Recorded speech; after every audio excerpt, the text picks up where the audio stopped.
आषाढ़ कृष्ण योगी एकादशी पर कैसे करें पूजन। नमस्कार, स्वागत है आपका माई ज्योतिष में। मैं हूं देशमंगल। हिंदू पंचांग के अनुसार प्रतिवर्ष आषाढ़ कृष्ण एकादशी तिथि के दिन योगिनी एकादशी का व्रत रखा जाता है। आइए जाने एकादशी का महत्व एवं पौराणिक कथाएं।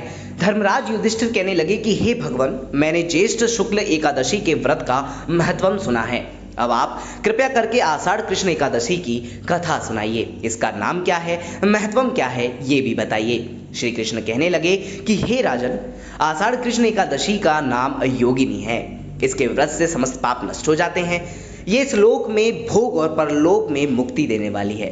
ये कि तीनों लोकों में प्रसिद्ध है। मैं तुमसे पुराणों में वर्णन की हुई कथा कहता हूँ, ध्यान पूर्वक सुनो। स्वर्गधाम की अलकापुरी नामक नगरी में कुबेर नाम का एक राजा रहता था। वो शिव भक्त था और प्रतिदिन शिव की पूजा किया करता था। हेम नाम का माली पूजन के लिए उसके यहाँ फूल लाया करता था। हेम की विशालाक्षी नाम की एक सुंदर स्त्री थी।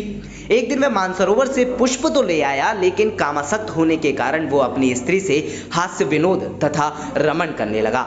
इधर राजा उसकी दोपहर तक राह देखता रहा। अंत में राजा कुबेर ने सेवकों को आज्ञा दी कि तुम लोग जाकर माली के ना आने का कारण पता करो, क्योंकि वो अभी तक पुष्प लेकर नहीं आया। सेवकों ने कहा कि महाराज, वह पापी अधिकामी है, अपनी स्त्री के साथ हास्य विनोद और रमण कर रहा होगा।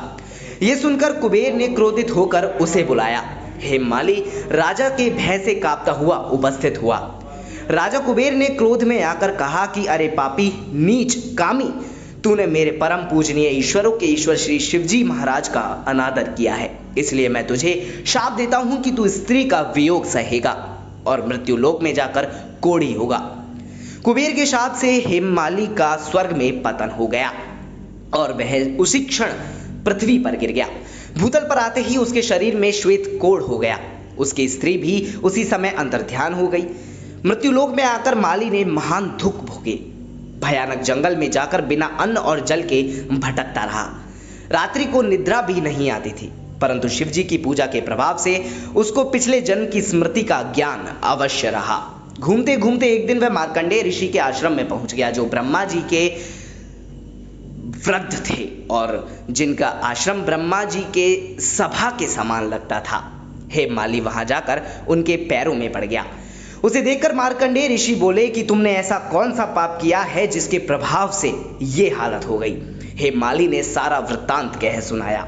यह सुनकर ऋषि बोले कि निश्चित ही तूने मेरे सम्मुख सत्य वचन कहे हैं, इसलिए तेरे उद्धार के लिए मैं एक व्रत बताता हूं। यदि तू आषाढ़ मास के कृष्ण पक्ष की योगिनी नामक एकादशी का विधि पूर्वक व्रत करेगा तो तेरे सभी पाप नष्ट हो जाएंगे। ये सुनकर हेममाली ने अत्यंत प्रसन्न होकर मुनि को साष्टांग प्रणाम किया। मुनि ने उसे स्नेह के साथ उठाया। हेममाली ने मुनि के कथनानुसार विधि पूर्वक योगिनी एकादशी का व्रत किया। इस व्रत के प्रभाव से अपने पुराने स्वरूप में आकर वो अपनी स्त्री के साथ सुखपूर्वक रहने लगा।